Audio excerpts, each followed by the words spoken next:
দেশের বিশ্ববিদ্যালয়গুলোতে যৌন হয়রানির ঘটনা বাড়ছে, তবে প্রতিরোধে গঠিত সেল বা কমিটিগুলো বেশিরভাগ ক্ষেত্রেই অকার্যকর অবস্থায় রয়েছে।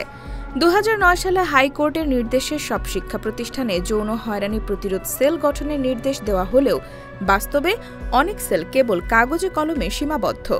অনেক শিক্ষার্থী জানেনই না এমন কোনো সেল আছে। আবার কেউ অভিযোগ করেও ভয়, সামাজিক চাপ বা প্রশাসনিক প্রভাবের কারণে বিচার পান না।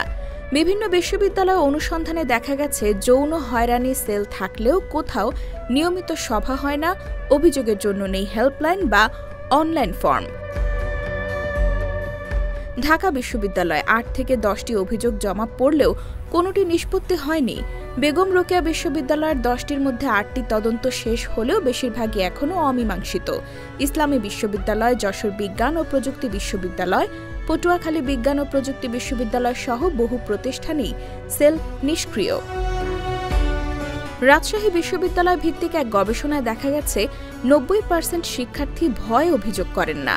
2022-23 সালে যৌন নিপীড়নের 60%ই ছিল সাইবার হয়রানি, 30% কটূক্তি, 10% শারীরিক নির্যাতন।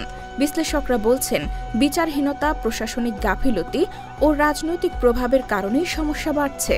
মানবাধিকার কর্মীরা মনে করেন, সেলগুলোর নিষ্ক্রিয়তা হাইকোর্টের নির্দেশনা লঙ্ঘনের সমান, যার দায় নিতে হবে প্রতিষ্ঠান প্রধানদের। বিশ্ববিদ্যালয় প্রশাসনের পক্ষ থেকে দাবি করা হচ্ছে, তারা অভিযোগ নিষ্পত্তিতে কাজ করছে, তবে প্রক্রিয়াটি গোপনীয় হওয়ায় বিস্তারিত বলা যাচ্ছে না।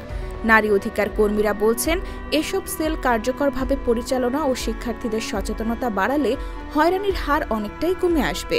ইউজিসি জানিয়েছে, জাতিসংঘের সঙ্গে যৌথভাবে বিশ্ববিদ্যালয়গুলোতে যৌন হয়রানি প্রতিরোধে একটি কাঠামোগত ও কার্যকর ব্যবস্থা গড়ে তোলার উদ্যোগ নেওয়া হচ্ছে।